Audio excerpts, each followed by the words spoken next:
여러분 안녕하십니까? 신성래 목사의 간단한 설명과 함께 성경 읽기. 오늘은 사무엘하 15장 말씀부터 함께 읽도록 하겠습니다. 자, 사무엘하 15장 함께 읽겠습니다. 그 후에 압살롬이 자기를 위하여 병거와 말들을 준비하고 호위병 50명을 그 앞에 세우니라. 압살롬이 일찍 일어나 성문 길 곁에 서서 어떤 사람이든지 송사가 있어 왕에게 재판을 청하러 올 때에 그 사람을 불러 이르되 너는 어느 성읍 사람이냐 하니 그 사람의 대답이 종은 이스라엘 아무 지파에 속하였나이다 하면 압살롬이 그에게 이르기를 보라 내 일이 옳고 바르다마는 내 송사를 들을 사람을 왕께서 세우지 아니하셨다 하고 또 압살롬이 이르기를 내가 이 땅에서 재판관이 되고 누구든지 송사나 재판할 일이 있어 내게로 오는 자에게 내가 정의 베풀기를 원하노라 하고 사람이 가까이 와서 그에게 절하려 하면 압살롬이 손을 펴서 그 사람을 붙들고 그에게 입을 맞추니 이스라엘 무리 중에 왕께 재판을 청하러 오는 자들마다 압살롬의 행함이 이와 같아서 이스라엘 사람의 마음을 압살롬이 훔치니라. 4년 만에 압살롬이 왕께 아뢰되 내가 여호와께 소원한 것이 있사오니 청컨대 내가 헤브론에 가서 그 소원을 이루게 하소서. 당신의 종이 아람 그술에 있을 때에 소원하기를 만일 여호와께서 반드시 나를 예루살렘으로 돌아가게 하시면 내가 여호와를 섬기리이다 하였나이다. 왕이 그에게 이르되 평안히 가라 하니 그가 일어나 헤브론으로 가니라. 이 압살롬이 정탐을 이스라엘 모든 지파 가운데 두루 보내 이르기를 너희는 나팔 소리를 듣거든 곧 말하기를 압살롬이 헤브론에서 왕이 되었다 하라 하니라. 그때 청함을 받은 200명이 압살롬과 함께 예루살렘에서부터 헤브론으로 내려갔으니 그들은 압살롬이 꾸민 그 모든 일을 알지 못하고 그저 따라가기만 한 사람들이라. 제사 드릴 때에 압살롬이 사람을 보내 다윗의 모사 길로 아이도벨을 그의 성읍 길로에서 청하여 온지라. 반역하는 일이 거감해 압살롬에게로 돌아오는 백성이 많아지니라. 전령이 다윗에게 와서 말하되 이스라엘의 인심이 다 압살롬에게로 돌아갔나이다 한지라. 다윗이 예루살렘에 함께 있는 그의 모든 신하들에게 이르되 일어나 도망하자. 그렇지 아니하면 우리 중 한 사람도 압살롬에게서 피하지 못하리라. 빨리 가자. 두렵건대 그가 우리를 급히 따라와 우리를 해하고 칼날로 성읍을 칠까 하노라. 왕의 신하들이 왕께 이르되 우리 주 왕께서 하고자 하시는 대로 우리가 행하리이다. 보소서 당신의 종들이니이다 하더라. 왕이 나갈 때에 그의 가족을 다 따르게 하고 후궁 10명을 왕이 남겨두어 왕궁을 지키게 하니라. 왕이 나가매 모든 백성이 다 따라서 벳메르하게 이르러 멈추었으니 그의 모든 신하들이 그의 곁으로 지나가고 모든 그렛 사람과 모든 블렛 사람과 및 왕을 따라 가드에서 온 모든 가드 사람 600명이 왕 앞에 행진하니라. 그때 왕이 가드 사람 이때에게 이르되 어찌하여 너도 우리와 함께 가느냐? 너는 쫓겨난 나그네이니 돌아가서 왕과 함께 내 곳에 있으라. 너는 어제 왔고 나는 정처 없이 가니 오늘 어찌 너를 우리와 함께 또 돌아다니게 하리요? 너도 돌아가고 내 동포들도 데려가라. 은혜와 진리가 너와 함께 있기를 원하노라 하니라. 이때가 왕께 대답하여 이르되 여호와의 살아계심과 내 주 왕의 살아계심으로 맹세하옵나니 진실로 내 주 왕께서 어느 곳에 계시든지 사나 죽으나 종도 그곳에 있겠나이다 하니 다윗이 이때에게 이르되 앞서 건너가라 하매 가드 사람 이때와 그의 수행자들과 그와 함께한 아이들이 다 건너가고 온 땅 사람이 큰 소리로 울며 모든 백성이 앞서 건너가매 왕도 기드론 시내를 건너가니 건너간 모든 백성이 광야길로 향하니라. 보라 사독과 그와 함께한 모든 르위 사람도 하나님의 언약궤를 메어다가 하나님의 궤를 내려놓고 아비아달도 올라와서 모든 백성이 성에서 나오기를 기다리도다. 왕이 사독에게 이르되 보라 하나님의 궤를 성읍으로 도로 메어 가라. 만일 내가 여호와 앞에서 은혜를 입으면 도로 나를 인도하사 내게 그 궤와 그 계신들을 보이시리라. 그러나 그가 이와 같이 말씀하시기를 내가 너를 기뻐하지 아니한다 하시면 종이 여기 있사오니 선히 여기시는 대로 내게 행하시옵소서 하리라. 왕이 또 제사장 사독에게 이르되 내가 선견자가 아니냐? 너는 너희의 두 아들 곧 내 아들 아히마스와 아비아달의 아들 요나단을 데리고 평안히 성읍으로 돌아가라. 너희에게서 내게 알리는 소식이 올 때까지 내가 광야 나루토에서 기다리리라 하니라. 사독과 아비아달이 하나님의 궤를 예루살렘으로 도로 메어다 놓고 거기 머물러 있으니라. 다윗이 감난산 길로 올라갈 때에 그의 머리를 그가 가리고 맨발로 울며 가고 그와 함께 가는 모든 백성들도 각각 자기의 머리를 가리고 울며 올라가니라. 어떤 사람이 다윗에게 알리되 압살롬과 함께 모반한 자들 가운데 아히도벨이 있나이다 하니 다윗이 이르되 여호와여 원하옵건대 아히도벨의 모략을 어리석게 하옵소서 하니라. 다윗이 하나님을 경배하는 마루턱에 이를 때에 아렉 사람 후세가 옷을 찢고 흙을 머리에 덮어쓰고 다윗을 맞으러 온지라. 다윗이 그에게 이르되 내가 만일 나와 함께 나아가면 내게 누를 끼치리라. 그러나 내가 만일 성읍으로 돌아가서 압살롬에게 말하기를 왕이여 내가 왕의 종이니이다. 전에는 내가 왕의 아버지의 종이었더니 이제는 내가 왕의 종이니이다 하면 내가 나를 위하여 아히도벨의 모략을 패하게 하리라. 사독과 아비아달 두 제사장이 너와 함께 거기 있지 아니하냐? 내가 왕의 궁중에서 무엇을 듣든지 사독과 아비아달 두 제사장에게 알리라. 그들의 두 아들 곧 사독의 아히마아스와 아비아달의 요나단이 그들과 함께 거기 있나니 너희가 듣는 모든 것을 그들 편에 내게 소식을 알릴지니라 하는지라. 다윗의 친구 후세가 곧 성읍으로 들어가고 압살롬도 예루살렘으로 들어갔더라. 아멘. 네, 사무엘하 15장은 이제 드디어 압살롬이 반역을 일으키고 또 다윗이 쫓겨가는 그런 안타까운 모습을 보여주는 내용인데요. 자, 내용 보시죠.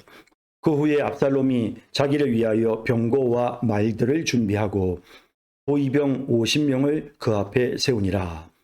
자, 이제 뭐 이렇게 사실은 천천히 준비를 하거든요. 그래서 다윗이 압살롬이 예루살렘으로 돌아온 이후에 그리고 나서 이제 서서히 이제 준비를 해 나가는 과정을 보여주고 또 그러면서 이제 병거도 준비하고 말도 준비하고 또 자신의 친위대 자기를 특별히 측근해서 보호해주고 또 자기를 지켜주는 그런 호위 군대를 이렇게 양성을 해가지고 늘 대동하는 이렇게 하면서 이제 서서히 자기를 이제 이렇게 왕으로서 이제 쿠데타를 일으키기 위한 준비를 해 나가는 것입니다.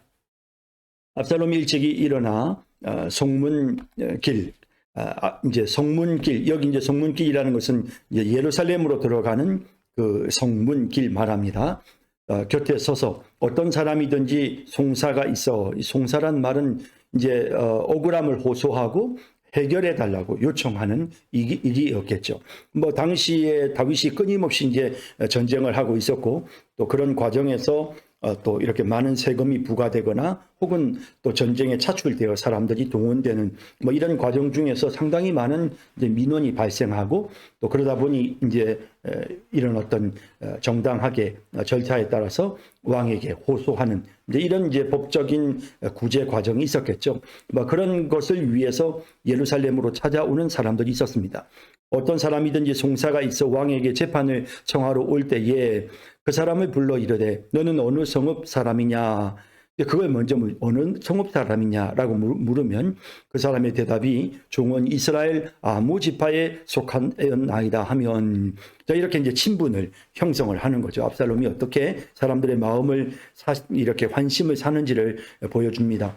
압살롬이 그에게 이르기를 보라 내 일이 옳고 바르다마는 이제 이렇게 환심을 사는 거. 그 들어보니 일리가 있구만. 정말 많이 억울하겠네. 라고 하면서 그 요청이 옳고 바르다라고 말하죠. 하지만 내 송사 들을 사람을 왕께서 세우지 아니하셨다 하고 그러니까 아무도 이 문제는 참고 억울하긴 하지만 지금 현재 상황에서는 아무도 이 문제를 해결해 줄 사람이 없을 것 같네. 이렇게 이제 이야기를 함으로써 다윗 왕에 대한 불신감, 정말 나라에 대한 어떤 그런 원망과 불평이 생기게끔 그렇게 이제 분위기를 만들어 가는 것입니다.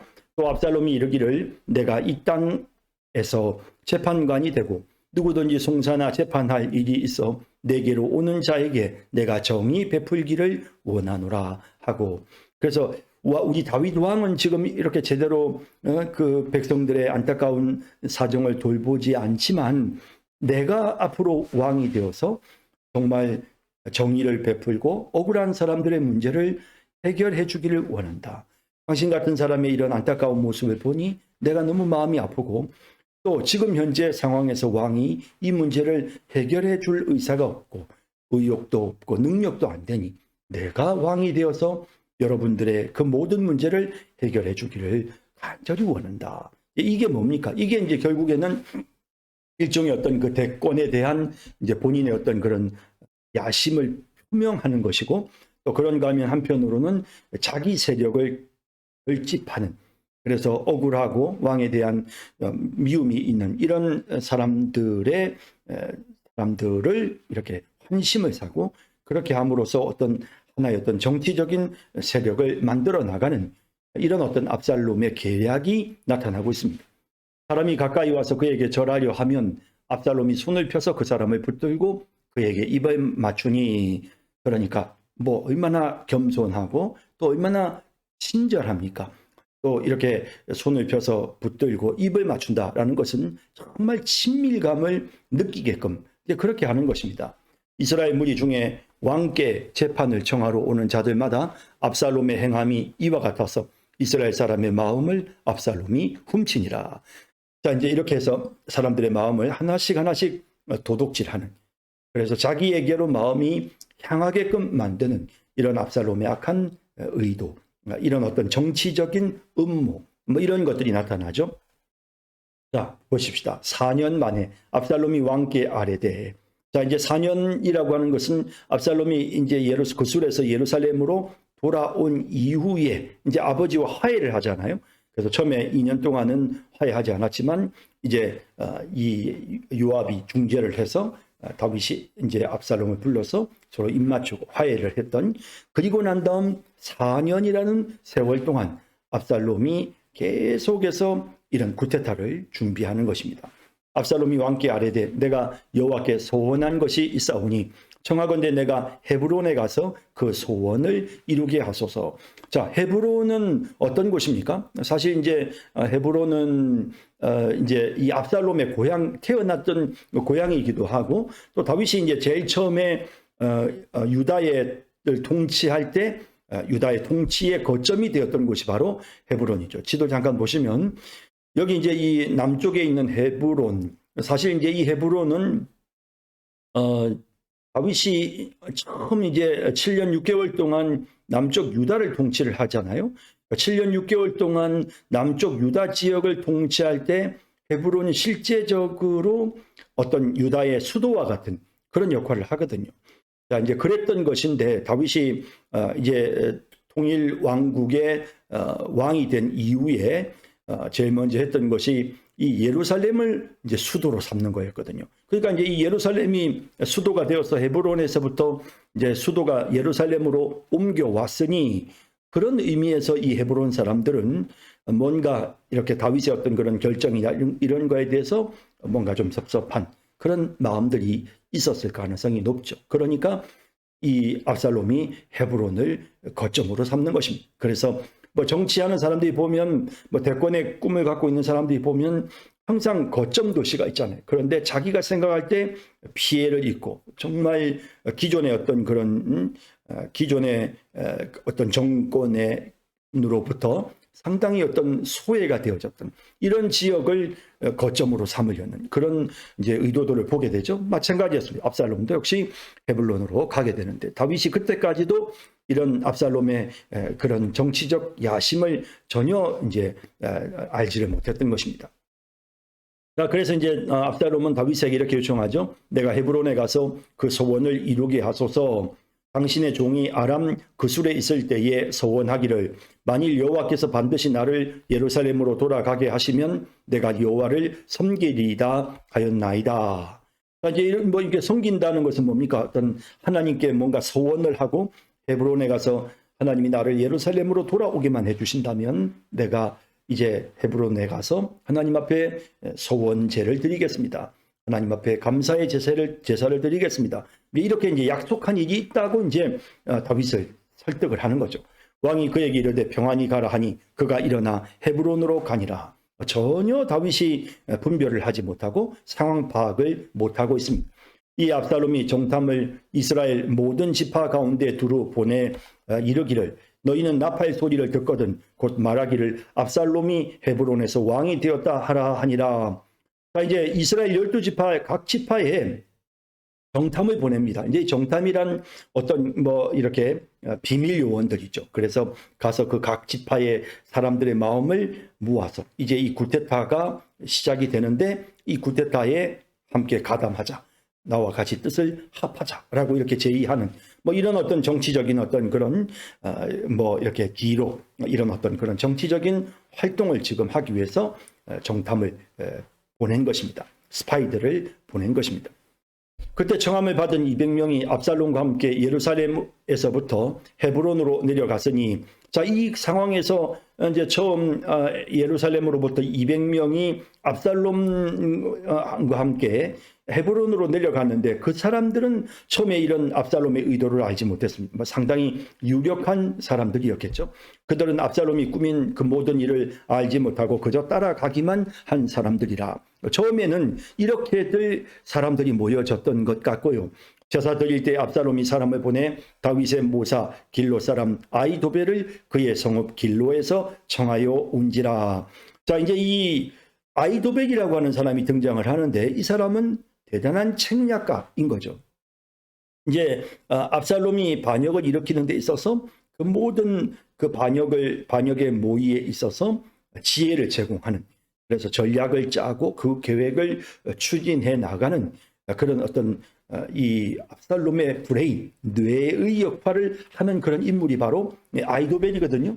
그래서 이제 다윗의 모사 길로 사람 아히도벨이 이제 등장을 하는 거죠. 그래서 이제 이 아히도벨을 다윗이 이제 데리고 오는 것입니다. 그래서 이제 우리가 이제 이미 앞서 잠깐 설명이 되었지만 사실 이제 밧세바의 할아버지가 바로 이 아히도벨이었을 것이다라고 이렇게 우리가 이제 조금 성경의 전체적인 흐름에서 보면 그 밧세바의 아버지가 아히도벨의 아들로 이름이 나오거든요.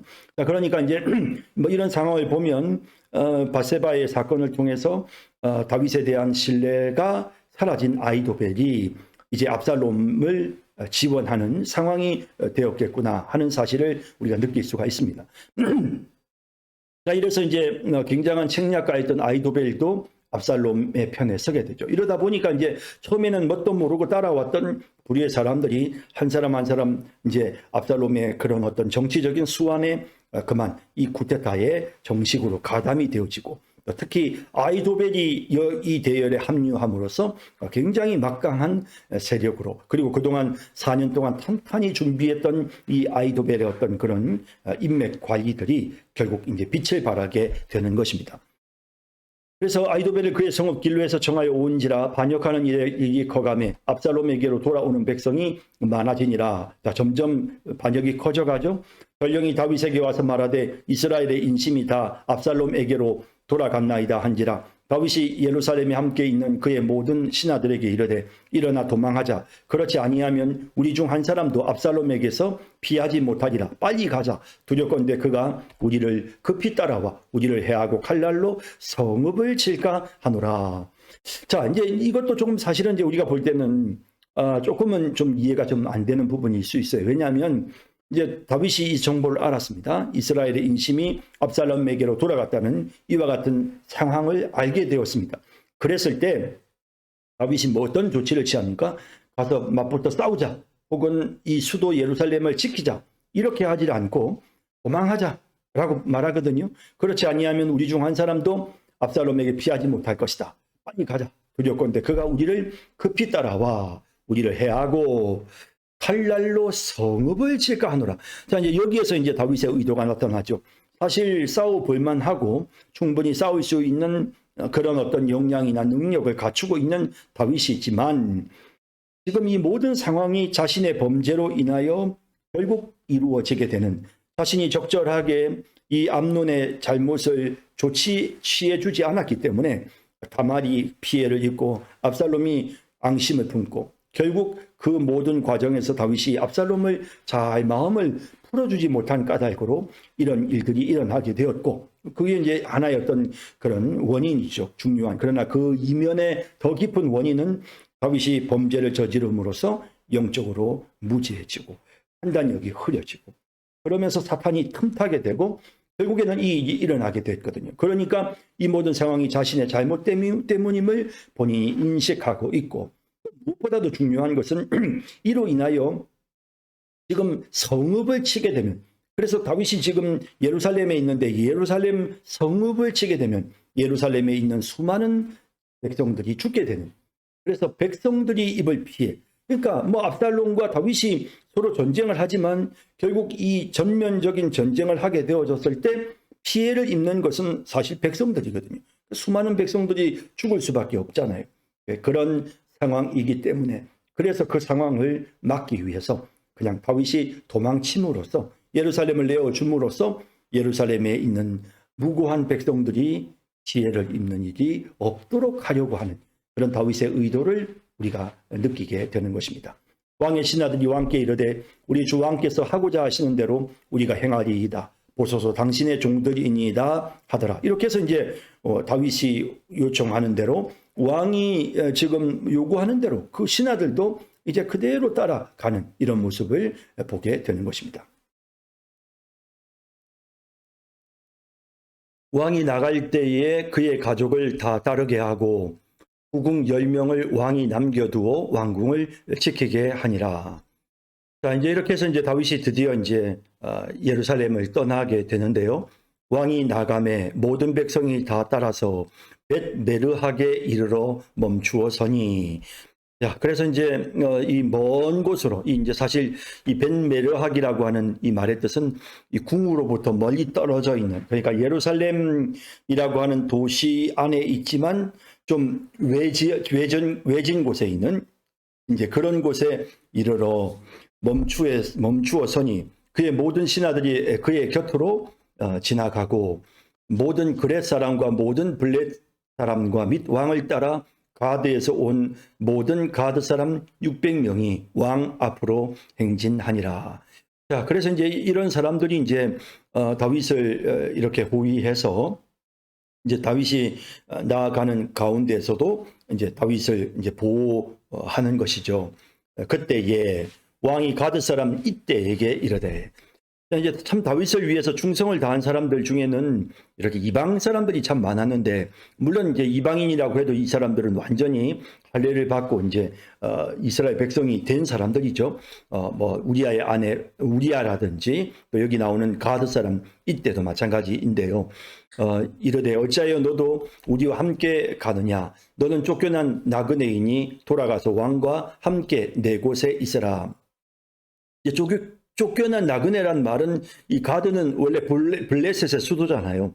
이제 다윗이 그곳으로 가서 이제 가드 왕 아기스에게 망명을 신청하기도 했었었는데 바로 이제 그곳에서 이제 이들이 망명을 해서 이스라엘로 왔지만 생각해 보면 블레셋 사람들에게서는 쫓겨난 또 그러면서도 아직 이스라엘이라고 하는 그 공동체 속에 잘 정착이 안 된 나그네 같은 그런 의미에서 너는 쫓겨난 나그네다라는 표현을 쓰고 있죠. 그러니까 지금 현재 이때의 처지가 아직까지는 제대로 정착이 안 되어 있는 상황이다라는 사실을 보여주고 다윗이 이제 그런 이때의 상황을 가장 잘 알기 때문에 그래서 이때를 배려해서 이제 돌아가게 자꾸 이야기를 하는 것입니다. 돌아가서 왕과 함께 내 곳에 있으라. 그러니까 이제 가서 차라리 지금 이 상황에서 나를 뒤쫓기보다는 이렇게 압살롬을 옆에서 호위하고 압살롬의 사람이 되는 것이 지금으로서는 너에게 더 필요한 일이다 라고 이제 이렇게 이야기를 해주는 거죠. 다윗이 그만큼 이제 자기의 형편이나 처지보다는 이제 다른 사람들의 그런 상황들 또 그들이 어떤 어려움을 겪을까 뭐 이런 걸 늘 마음에 담고 신경을 쓰는 것입니다. 너는 어제 왔고 나는 정처 없이 가니. 자, 이제 이런 표현들은 이제 이때가 온 지 얼마 되지 않은 상황이고 뿐만 아니라 지금 현재 다윗이 미래가 어떻게 될지 모르는 이런 상황. 뭐 이런 여러 가지 복합적인 힘든 상황을 묘사를 하죠. 나는 정처 없이 가니 오늘 어찌 너를 우리와 함께 떠돌아다니게 하리요. 너도 돌아가고 내 동포들도 데려가라. 그래서 이제 가드 사람 이때에게 이렇게 자기를 떠나는 것이 오히려 너에게 더 유리하다. 그러니까 나 따라오려고 하지 마라 하면서, 그렇다고 해서 이때가 자기를 떠난다 하더라도 절대로 이때에게 무슨 저주를 하거나 나를 배신했다거나 이런 생각을 품지 아니하고 데려가라 하면서 은혜와 진리가 너와 함께 있기를 원하노라 하니라. 이렇게 하면서 하나님이 주시는 그 불변하시는 그런 하나님의 은혜, 그리고 하나님의 그 말씀, 이 모든 것들이 늘 너와 함께 있기를 원한다라고 하는 축복을 하는 것입니다.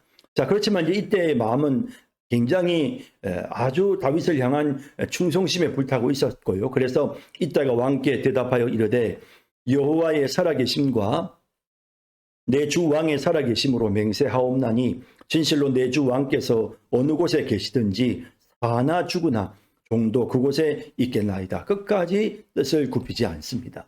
그런 모습을 보고 다윗이 이때에게 이르되 앞서 건너가라 하매 가드 사람 이때와 그의 수행자들과 그와 함께한 아이들이 다 건너가고, 자, 이렇게 해서 이제 이때가 앞장서게 되는 거죠. 그래서 다윗을 완전히 호위해서 뭐 이렇게 정말 이때를 생각해서 다윗이 그를 배려하려 했지만 이때가 끝까지 다윗을 향한 충성을 맹세하는 모습을 보고는 이제 다윗이 이때를 앞장 세우는 그런 모습을 봅니다. 온 땅 사람이 큰 소리로 울며 모든 백성이 앞서 건너가매 왕도 기드론 시내를 건너가니, 자, 이제 예루살렘에서부터 빠져나오면 그러면 이제 그 앞에 있는 곳이 바로 기드론 시내입니다. 기드론 골짜기죠. 그래서 이제 기드론 시내를 내려가서 그 다음에 이제 감람산을 올라가게 되는 거죠. 그러니까 예루살렘과 예루살렘 시온산과 감람산 사이에 있는 골짜기가 바로 기드론 골짜기입니다. 그래서 이 기드론 시내를 건너가니 건너간 모든 백성이 다 광야길로 향하니라. 그래서 이제 이 기드론 시내를 건너면 감람산이고요. 감람산을 딱 넘어서면 그러면 이제 그때부터는 이제 광야길이 펼쳐지게 되는 것입니다. 그래서 이제 그 길로 지금 움직이기 시작하는 거죠. 동편으로 움직여가는 이런 모습을 보게 되는 것입니다. 앞서 우리가 이제 지도에서 봤지만 사실은 이제 이 헤브론에서 압살롬이 반역을 일으켜서 예루살렘으로 치고 올라오고, 예루살렘에 있던 다윗은 이제 감람산을 벗어나서 요단 동쪽으로 해서, 그러니까 예루살렘을 벗어나서, 그러니까 예루살렘 동편에 기드론 시내가 있거든요. 또 요단 동편으로 감람산이 있어요. 그 감람산을 넘어서면 바로 광야가 있습니다. 그래서 그 광야를 넘어서 이 광야길을 따라서 이제 요단강을 건너고 그가 마하나임으로 움직이게 되는 이런 여정으로 가게 되고, 나중에 이제 압살롬이 군대를 이끌고 이제 길르앗으로 가서 대치가 되는 이제 이런 상황에 이르게 되는 것이죠.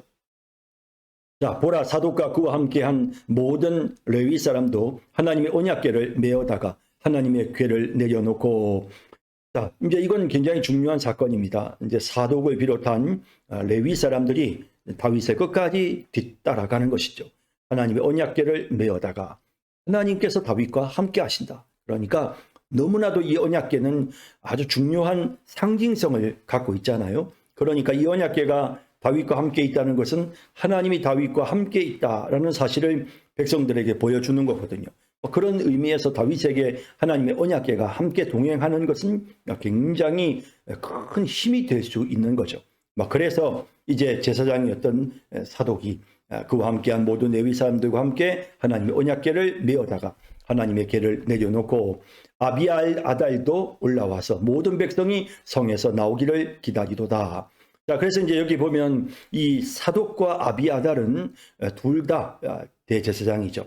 그리고 이제 이 사독은 비느하스의 계열, 엘르아살과 이다말이라는 이제 그 아론의 두 아들의 계열이죠. 그 계열 중에 이제 엘르아살 또 그 밑에 비느하스, 이런 계열로 이어지는 제사장이 사독입니다. 나중에 이제 역사를 보면 우리가 이제 또 뒤에 열왕기서로 넘어가면 나오지만 결국 이제 사독이 대제사장으로서의 권한을 이어가고 아비아달은 뒤에 이제 반역의 모의에 가담하게 되면서 결국에는 아비아달의 시대는 끝이 나게 되고, 그래서 사독이 그렇게 제사장의 직분을 이어가면서 사독 집안이 대제사장으로 계속되면서 그러다 보니 나중에는 그 제사장의 가문을 우리가 사독개인, 사독이라는 말에서부터 사독개인이라는 말이 생겨나게 되는 것이죠.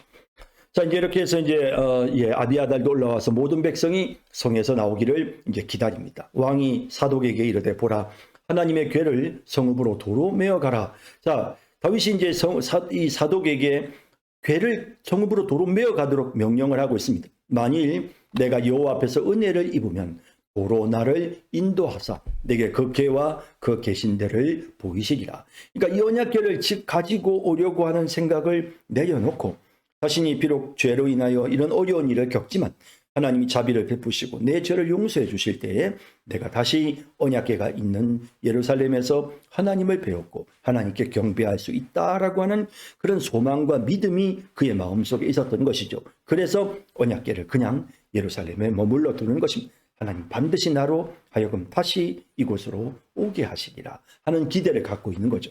그러나 그가 이와 같이 말씀하시기를 내가 너를 기뻐하지 아니한다 하시면, 자, 그러니까 하나님께서 만약에 다윗을 기뻐하지 않으셔서 너는 이제 다시 나에게로 오지 말아라 하고 하신다면 종이 여기 싸우니 선히 여기시는 대로 내게 행하시옵소서 하리라. 그러니까 이 말은 알게 벌을 받겠다는 것입니다. 하나님이 나를 내치신다 해도, 하나님이 나를 가까이 하지 아니하신다 하여도 내가 그 모든 것을 달게 받겠습니다. 나는 죄인입니다 하는 그런 회개하는 그의 모습을 보여줍니다. 왕이 또 제사장 사독에게 이르되 내가 선견자가 아니냐, 너는 너희의 두 아들 곧 내 아들 아히마스와 아비아달의 아들 요나단을 데리고 평안히 성읍으로 돌아가라. 그러니까 이 제사장 사독과 아비아달의 아들이었던 요나단의 경우는 이들은 제사장이면서도 또한 선견자, 하나님께로부터 계시를 받아서 말씀을 전하는 그런 선지자라는 겁니다. 너희에게서 내게 알리는 소식이 올 때까지 내가 광야 나루터에서 기다리기라 하니라. 그러니까 그곳에서의 상황을 보고 그리고 나서 이들을 통해서 소식을 전해달라는 것이죠. 그럼으로써 지금 예루살렘의 전반적인 상황이 어떻게 움직이고 있는지 또 하나님의 뜻이 무엇인지를 자신에게 알려달라고 요청하는 것입니다. 그래서 그곳에 남아있으면서 언약궤를 통해서 하나님을 섬기고 그러면서 그곳에서 하나님의 뜻을 묻고 되어지는 모든 상황들을 파악을 해서 그것을 다윗에게 알려주도록 그렇게 요청하고 있는, 그래서 부하들이 자기를 따름으로 인해서 함께 고통당하거나 괴로움을 겪게 하지 아니하고 자기들의 위치에서 그대로 머물러 있도록, 안전하게 머물러 있도록 하면서 후에 뒤에 가서 자기에게 뭔가 도움을 줄 수 있도록 그렇게 그들에게 사명을 부여하고 그곳에 계속해서 정착하게 하는 이런 모습을 보게 됩니다. 다윗이 감람산 길로 올라갈 때에, 자, 이제 아까 기드론 시내를 말씀드렸죠. 기드론 골짜기를 내려오면 그 다음에 감람산으로 올라갑니다. 그의 머리를 그가 가리고, 자, 머리를 가린다. 여러분, 이건 이제 뭐 이렇게 우리가 예를 들어서 수치와 부끄러움을 당할 때 사람들이 자기 얼굴을 가리고 머리를 가리죠. 남들에게 보여주지 않으려고. 이건 이제 자신이 참 부끄럽다, 수치스럽다라는 것을 표현하는 방법이고요. 또 맨발은 그건 하나님 앞에서 내가 죄인입니다. 하나님 앞에서 내가 죄인입니다. 하나님, 난 너무 큰 죄인입니다라는 그런 그 의미. 그러니까 정말 자신의 그 모든 고난을 받아들이며 자신의 죄를 고백하는 그런 의미로 맨발로 걷는 것이죠. 자, 그러면서 그와 함께 가는 모든 백성들도 각각 자기의 머리를 가리고 울며 올라가니라. 그래서 맨발로 울며 올라가고 있는, 그리고 그의 모습을 백성들도 그대로 따라하는 모습을 보게 되죠. 자, 우리는 이 모습을 통해서 다윗이 정말 철저하게 하나님 앞에 회개하고 또 회개하는 그런 모습을 보게 되는 것입니다. 어떤 사람이 다윗에게 알리되 압살롬과 함께 모반한 자들 가운데 아히도벨이 있나이다 하니 다윗이 이르되 여호와여 원하옵건대 아히도벨의 모략을 어리석게 하옵소서 하니라. 아히도벨은 굉장한 지혜를 가지고 있었던 그런 전략가, 책략가였습니다. 그러니 아히도벨이 있으면 압살롬은 정말 이 아히도벨의 지혜로 인하여 굉장한 힘을 갖게 되는 거죠. 그런 의미에서 다윗은 그 소식을 듣고는 하나님 앞에 기도합니다. 하나님, 아히도벨의 모략을 어리석게 하여 주옵소서. 자기를 긍휼히 여겨달라는, 아히도벨이 만약에 어떤 전략을 세워서 다윗을 공격하면 결국 다윗이 정말 이 어려움에서 벗어날 수 없다고 하는 그런 상황 파악이 된 거죠. 그래서 하나님 앞에 이런 구체적인 기도를 드리는 것입니다. 다윗이 하나님을 경배하는 마루톡에 이를 때에 마침 그런 기도를 드리고 그가 움직이고 있는데, 하나님을 경배하는 마루톡에 이를 때에, 그러니까 이게 아마 이제 뭐 감람산 꼭대기를 의미한다고들 신학자들 해석을 하는데요. 그곳에 하나님을 경배하는 그런 장소가 있었던 것 같아요. 그곳에 이를 때 아렉 사람 후세가 옷을 찢고, 여기 이제 후세라는 사람이 나오는데 이 후세는 아렉 사람입니다. 아렉이라는 지역은 그냥 이게 블레셋 사람들의 어떤 그런 지역에 있는 그런 도시인데요. 그곳의 사람 후세, 그러니까 그도 역시 또한 이방 출신이라는 걸 알 수 있죠.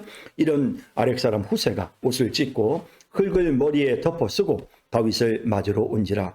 다윗이 그에게 이르되 내가 만일 나와 함께 나아가면 내게 누를 끼치리라. 네가 나와 같이 가는 게 전혀 나에게 도움이 되지 않는다라고 말하죠. 그러나 내가 만일 성읍으로 돌아가서 압살롬에게 말하기를 왕이여 내가 왕의 종이니이다. 전에는 내가 왕의 아버지의 종이었더니 이제는 내가 왕의 종이니이다 하면 내가 나를 위하여 아히도벨의 모략을 패하게 하리라. 그러니까 네가 만약에 압살롬을 섬긴다고 하게 되면 그러면 너가 영향력을 갖게 되고, 그러면 그때 내가 제일 지금 위협이 되고 나한테 가장 무서운 존재가 아히도벨이다. 아히도벨이 압살롬에게 계속해서 지혜를 주는데 이 아히도벨의 모략을 해하게끔 그렇게 네가 역할을 해줘야 된다라는 겁니다. 그러니까 자기 따라오는 것보다 이제 압살롬을 오히려 섬긴다고 해라. 그렇게 해서 압살롬에게 지혜를 주고 다윗을 정말 결정적으로 해할 수 있는 이 아히도벨의 어떤 그런 전략이 성공하지 못하도록, 압살롬이 그 전략에 귀를 기울이지 못하도록 네가 가운데서 그걸 막아줘야 된다라고 하는 이제 그런 요청을 이제 다윗이 후세에게 하는 것이죠. 그러니까 여러 가지 뒤에 일어날 일들을 하나씩 이렇게 뭔가 이렇게 생각하면서 다윗이 이렇게 정말 장기적인 보석을 하는 이런 모습을 보게 되죠.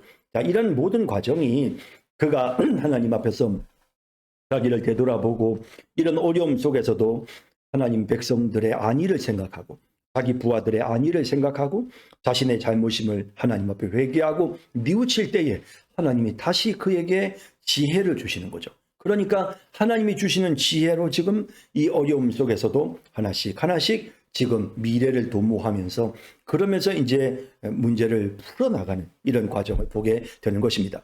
사독과 아비아달 두 제사장이 너와 함께 거기 있지 아니하냐. 내가 왕의 궁중에서 무엇을 듣든지 사독과 아비아달 두 제사장에게 알리라. 그들의 두 아들 곧 사독의 아히마스와 아비아달의 요나단이 그들과 함께 거기 있나니 너희가 듣는 모든 것을 그들 편에 내게 소식을 알릴지니라 하는지라. 다윗의 친구 후세가 곧 성읍에서 들어가고 압살롬도 예루살렘으로 들어갔더라.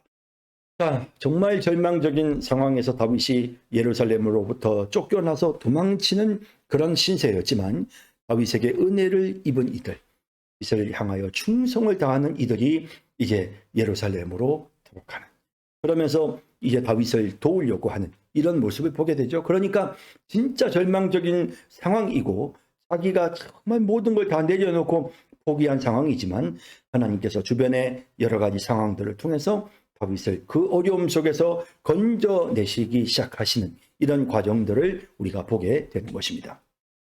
자, 사무엘하 15장 말씀까지 봤고요. 이제 16장 말씀으로 넘어가도록 하겠습니다. 네, 16장 말씀 같이 함께 읽도록 하겠습니다. 네, 16장 말씀 읽겠습니다. 다윗이 마루턱을 조금 지나니 무비보셋의 종 시바가 안장 지은 두 나귀에 떡 200개와 건포도 100송이와 여름 과일 100개와 포도주 한 가죽 부대를 싣고 다윗을 맞는지라. 왕이 시바에게 이르되 내가 무슨 뜻으로 이것을 가져왔느냐 하니 시바가 이르되 나귀는 왕의 가족들이 타게 하고 떡과 과일은 청년들이 먹게 하고 포도주는 들에서 피곤한 자들에게 마시게 하려 함이니이다. 왕이 이르되 내 주인의 아들이 어디 있느냐 하니 시바가 왕께 아뢰되 예루살렘에 있는데 그가 말하기를 이스라엘 족속이 오늘 내 아버지의 나라를 내게 돌리리라 하나이다 하는지라. 왕이 시바에게 이르되 무비보셋에게 있는 것이 다 내 것이니라 하니라. 시바가 이르되 내가 절하나이다. 내 주 왕이여 내가 왕 앞에서 은혜를 입게 하옵소서 하니라. 다윗 왕이 바울임에 이름에 거기서 사울의 친족 한 사람이 나오니 게라의 아들이요 이름은 시므이라. 그가 나오면서 계속하여 저주하고 또 다윗과 다윗 왕의 모든 신하들을 향하여 돌을 던지니 그때 모든 백성과 용사들은 다 왕의 좌우에 있었더라. 시므이가 저주하는 가운데 이와 같이 말하니라. 피를 흘린 자여 사악한 자여 가거라 가거라. 사울의 족속의 모든 피를 여호와께서 내게로 돌리셨도다.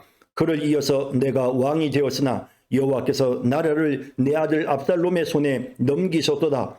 보라 너는 피를 흘린 자이므로 화를 자초하였느니라 하는지라. 스루의 아들 아비새가 왕께 여짜오되 이 죽은 개가 어찌 내 주 왕을 저주하리이까. 청하건대 내가 건너가서 그의 머리를 베게 하소서 하니 왕이 이르되 스루야의 아들들아 내가 너희와 무슨 상관이 있느냐. 그가 저주하는 것은 여호와께서 그에게 다윗을 저주하라 하심이니 내가 어찌 그리하였느냐 할 자가 누구겠느냐 하고 또 다윗이 아비새와 모든 신하들에게 이르되 내 몸에서 난 아들도 내 생명을 해하려 하거든. 하물며 이 베냐민 사람이냐 여호와께서 그에게 명령하신 것이니 그가 저주하게 버려두라.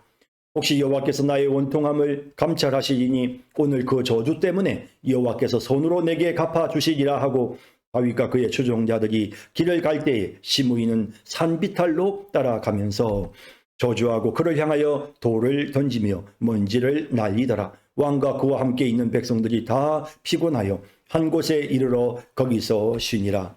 압살롬과 모든 이스라엘 백성들이 예루살렘에 이르고 아이도벨도 그와 함께 이른지라. 다윗의 친구 아렉 사람 후세가 압살롬에게 나아갈 때 그에게 말하기를 왕이여 만세 왕이여 만세 하니 압살롬이 후세에게 이르되 이것이 내가 친구를 후대하는 것이냐 내가 어찌하여 내 친구와 함께 가지 아니하였느냐 하니 후세가 압살롬에게 이르되 그렇지 아니하니이다. 내가 여호와와 이 백성 모든 이스라엘의 택한 자에게 속하여 그와 함께 있을 것이니이다. 또 내가 이제 누구를 섬기리이까 그의 아들이 아니니이까 내가 전에 왕의 아버지를 섬긴 것 같이 왕을 섬기리이다 하니라. 압살롬이 아이도벨에게 이르되 너는 어떻게 행할 계략을 우리에게 가르치라 하니 아이도벨이 압살롬에게 이르되 왕의 아버지가 남겨두어 왕궁을 지키게 한 후궁들과 더불어 동침하소서. 그리하면 왕께서 왕의 아버지가 미워하는 바 됨을 온 이스라엘이 들으리니 왕과 함께 있는 모든 사람의 힘이 더욱 강하여지리이다 하니라. 이에 사람들이 압살롬을 위하여 옥상에 장막을 치니 압살롬이 온 이스라엘 무리의 눈앞에서 그 아버지의 후궁들과 더불어 동침하니라. 그때 아이도벨이 베푸는 계략은 사람이 하나님께 물어서 받은 말씀과 같은 것이라. 아이도벨의 모든 계략은 다윗에게나 압살롬에게나 그와 같이 여겨졌더라. 네, 이제 16장 내용 보시죠. 다윗이 이제 도망가다가 다윗이 이제 예루살렘을 떠나서 압살롬의 반역의 칼을 피해서 도망하는 중에 다윗이 마루톡을 조금 지나게 됩니다. 감람산을 막 이제 건너고 난 후에 상황이죠. 조금 지나니 무비보셋의 종 시바가 안장 지운 두 나귀에 떡 200개와 건포도 100송이와 여름 과일 100개와 포도주 한 가죽 부대를 싣고 다윗을 맞는지라라고 되어 있습니다. 자, 이제 여기서 이제 우리가 조금 느끼는 것은 사실 이제 이 시바가 어쨌든 뭐 사실은 이게 진실은 아니죠. 무비보셋의 종이었던 시바가 이제 무비보셋에 대해서 말한 것은 사실은 진실은 아닙니다. 하지만 이 시바가 지금 다윗이 이와 같은 어려운 처지에 놓여 있을 때 그가 지금 하고 있는 이 행동들은 몇 가지 중요한 의미가 있습니다. 우선은 다윗을 진정으로 돕는 것이죠. 어쨌든 물론 이 기회를 놓치지 않는 그런 시바의 어떤 그런 어떤 영특함도 느껴지지만 한편으로는 지금 다윗이 가장 도움이 필요한 시기에 뭐 제대로 먹을 것도 챙겨 나오지 못한 이런 때에 시바의 이 행동이 굉장히 큰 도움이 되었다는 것은 그건 두말할 나위가 없는 것입니다.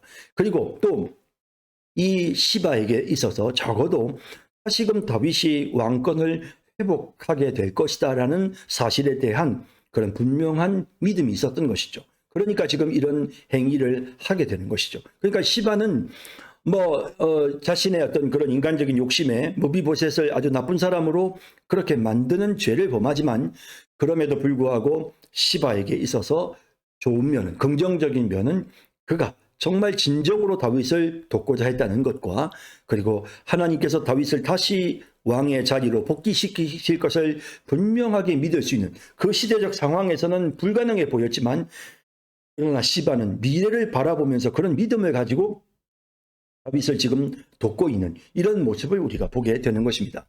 왕이 시바에게 이르되 내가 무슨 뜻으로 이것을 가져왔느냐 하니 시바가 이르되 나귀는 왕의 가족들이 타게 하고 떡과 과일은 청년들이 먹게 하고 포도주는 들에서 피곤한 자들에게 마시게 하려 함이니이다. 상당히 이제 이렇게 마음을 많이 쓰고 있는 거죠. 그래서 실제적인 도움이 되는 것이죠. 자, 당연히 왕이 이르되 내 주인의 아들이 어디 있느냐 하니 자 이제 이 말은 이제 주인의 아들이라는 것은 이 시바가 사울 왕의 이제 그 사환이잖아요. 그랬기 때문에 이제 주인의 아들 이제 무비보셋을 말하는 것입니다. 무비보셋은 어디 있느냐 하니 시바가 왕께 아뢰되 예루살렘에 있는데 그가 말하기를 이스라엘 족속이 오늘 내 아버지의 나라를 내게 돌리리라 하나이다 하는지라. 자 이제 이것은 나중에 보면 사실이 아니었다는 게 드러나게 되는데 어쨌든 이제 시바가 이렇게 다윗 왕에게 선처하고 다윗에게 도움을 주면서 사사로운 자신의 욕심이 개입이 되는 거죠. 그래서 무비보셋의 것을 자신이 빼앗으려고 하는 또 무비보셋을 이렇게 왕따시키고 자신이 왕으로부터 이런 은혜를 입고자 하는 이런 어떤 욕심이 또 여기에 개입이 되어 있는 것이죠. 그래서 사람의 어떤 행동 하나에 대해서 우리가 무조건 다 100% 부정적으로 볼 필요도 없고 또 그걸 또 긍정적으로 볼 필요도 없는 것이 이런 부분들이 다 선과 악의 여러 요소들이 섞여서 지금 이런 행동을 하고 있다는 사실을 우리가 알 수 있는 것이죠. 왕이 시바에게 이르되 무비보셋에게 있는 것이 다 내 것이니라 하니라. 네, 시바가 원하는 대로 됐죠. 네, 또 다윗은 또 그 말을 듣고는 사실은 이 전장 상황에서 무비보셋이 어떤 행동을 하고 있는지 어쨌든 무비보셋은 그 자리에 없으니까요. 그러니까 지금 이제 이런 이야기를 할 만한 거죠. 그러니까 다 내 것이다라고 이렇게 선언해 버립니다. 시바가 이르되 내가 절하나이다 내 주 왕이여 내가 왕 앞에서 은혜를 입게 하옵소서 하니라. 그러면서 이제 다윗에게 모든 것을 다 받아들이고 다윗의 그 말에 대해서 이제 그대로 되기를 원한다라는 자신의 의사를 표시합니다. 다윗 왕이 바후림에 이름에 거기서 사울의 친족 한 사람이 나오니 게라의 아들이요 이름은 시므이라. 자 이제 여기 이 사람 누구냐 하면요 이 시므이라고 하는 사람이 나오는데 이 시므이라는 사람은 사울의 친족이었습니다. 그러니까 사울 왕이 죽고 이제 사울이 사실 이스라엘의 초대 왕이었고 그런데 이 초대 왕가가 완전히 다 멸망을 당했지 않습니까? 근데 그 초대 왕가 사울 왕의 왕가의 한 친족이었던 이 시므이라고 하는 사람이 있었는데 그가 이제 지금 다윗이 쫓겨서 도망가는 이런 상황에서 그가 나오면서 계속하여 저주를 하는 것입니다.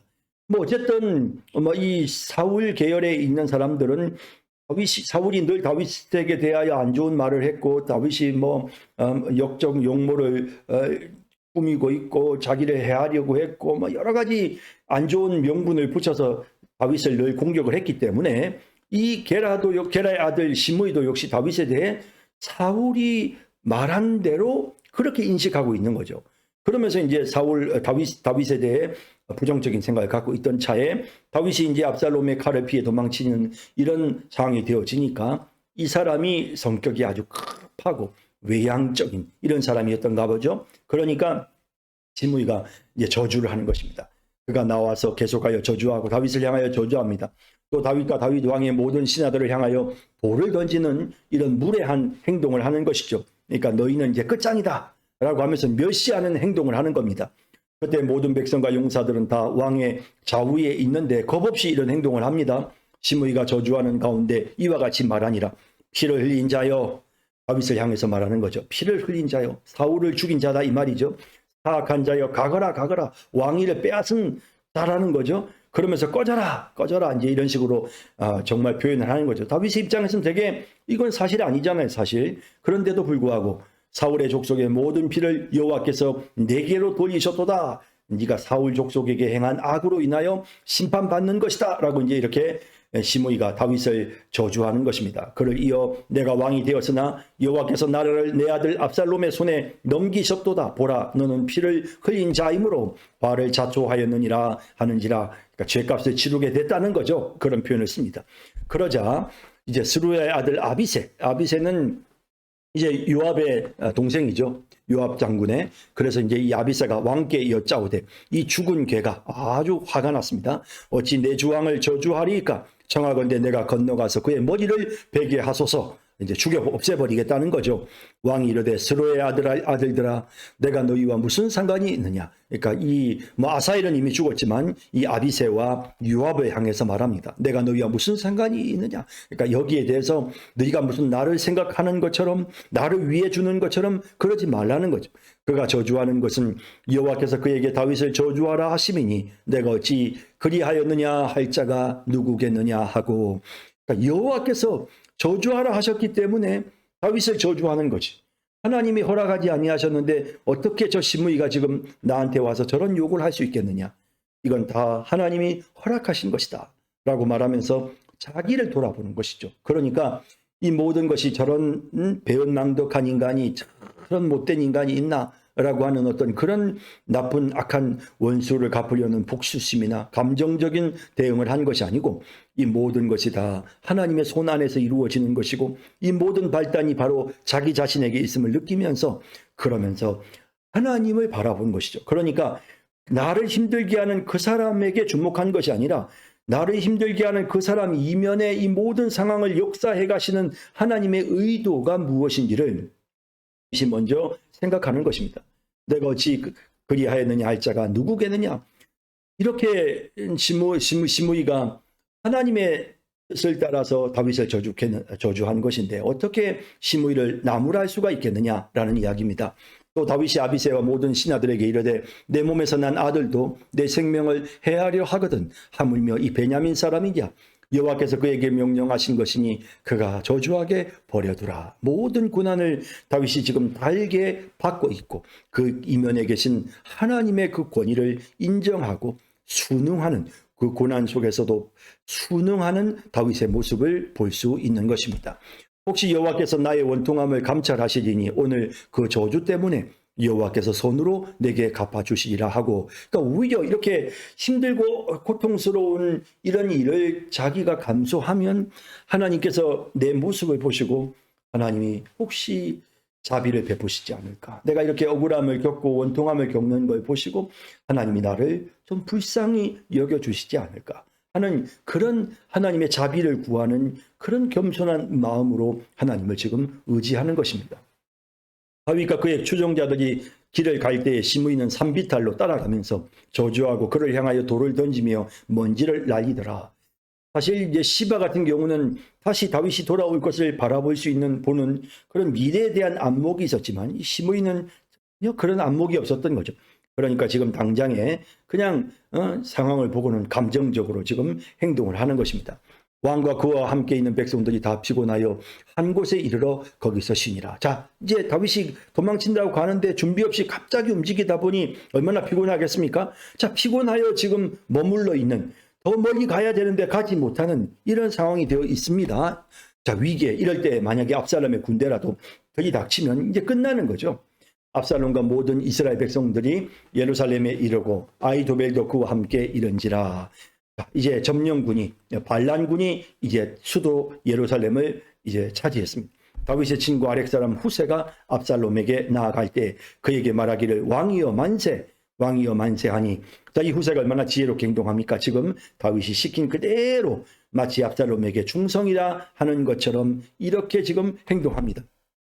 압살롬이 후세에게 이르되 이것이 내가 친구를 후대하는 것이냐? 내가 어찌하여 내 친구와 함께 가지 아니하였느냐 하니 어떻게 나를 보고 왕이라고 부르냐? 너는 지금 나를 친구로 여기는 거야? 우리 아버지 다윗을 친구로 여기지 않고 나를 친구로 여기는 거야? 라고 이제 묻는 거죠. 후세가 압살롬에게 이르되 그렇지 아니하니이다. 내가 여호와와 이 백성 모든 이스라엘 택한 자에게 속하여 그와 함께 있을 것입니다. 이 말은 무슨 뜻입니까? 압살롬을 하나님이 선택하셨고 이스라엘 백성들이 압살롬을 이스라엘 왕으로 선택했다. 그 말이죠. 이제 그렇게 이제 지금 이야기를 고백을 하는 겁니다. 또 내가 이제 누구를 섬기니까 그의 아들이 아니니까 내가 전에 왕의 아버지를 섬긴 것 같이 왕을 섬기리이다 하니라. 이제부터 압살롬을 섬기겠다고 하는 그런 후세가 그런 충성을 지금 맹세합니다. 압살롬이 아히도벨에게 이르되 너는 어떻게 행할 계략을 우리에게 가르치라 하니 아히도벨이 압살롬에게 이르되 왕의 아버지가 남겨두어 왕궁을 지키게 한 후궁들과 더불어 동침하소서. 그리하면 왕께서 왕의 아버지가 미워하는 바 됨을 온 이스라엘이 들으리니 왕과 함께 있는 모든 사람의 힘이 더욱 강하여지리이다 하니라. 사실은 이제 이 어떤 그 적에 대한 그러니까 어떤 이 주적관, 우리가 뭐 북한에 대해서도 주적관 이런 표현을 쓰잖아요. 그러니까 저들이 우리의 적이다라고 하는 그런 의식이 있어야만 강하게 싸울 수가 있는 거죠. 힘차게 가서 맞붙어 싸울 수가 있는 거죠. 저 사람들은 우리의 적이 아니야. 저 사람들은 우리의 형제야. 그러면 그들을 향하여 전쟁을 제대로 수행하기는 어려운 것이죠. 이제 이와 같은 압살롬의 행동을 통해서 다윗이 압살롬의 적이라는 사실을 백성들에게 명확하게 보여주라는 겁니다. 그렇게 하면 압살롬 수하에 있는 사람들도 다윗의 군대를 아주 분명하게 확실하게 공격할 수가 있으니까 그러니까 주적관을 확실하게 심어주라는 그런 이제 요청을 한 것이죠. 이에 사람들이 압살롬을 위하여 옥상에 장막을 치니 압살롬이 온 이스라엘 무리의 눈앞에서 그의 아버지의 후궁들과 더불어 동침하니라. 사실은 이 내용은 이미 나단 선지자를 통해서 네가 이런 악을 행했지만 너는 캄캄한 어둠 속에서 숨어서 그런 일을 했지만 너는 백주에 당할 것이다 했던 그와 같은 일들이 이제 이루어진 것입니다. 그때 아히도벨이 베푸는 계략은 사람이 하나님께 물어서 받은 말씀과 같은 것이라. 그러니까 이 말은 그만큼 아히도벨이 아주 지혜로워서 아히도벨이 어떤 하나님이 주시는 어떤 그런 지혜를 가지고 있었다는 사실을 보여주는 것입니다. 아히도벨의 모든 계략은 다윗에게나 압살롬에게나 그와 같이 여겨졌다. 그와 같다는 게 뭡니까? 하나님이 주시는 그런 말씀으로 여겨졌다는 것이죠. 이렇게 해서 이제 다윗이 이 압살롬이 드디어 예루살렘을 함락하고 확실한 그런 어떤 거점을 확보를 하는, 이제는 다윗을 공격하기만 하면 되는 이런 상황이 되었는데요. 자, 이제 이어지는 17장에서는 이제 다윗을 아히도벨이 어떻게 칠지에 대해서 압살롬에게 이제 계략을, 책략을 전하는 이런 내용들이 나타납니다. 다윗에게는 정말 큰 위기가 아닐 수가 없는데요. 자, 오늘은 여기까지 하시고 다음 시간 또 17장 이하의 말씀 함께 살펴보도록 하겠습니다. 여러분 수고 많으셨습니다. 다음 시간에 뵙겠습니다. 감사합니다.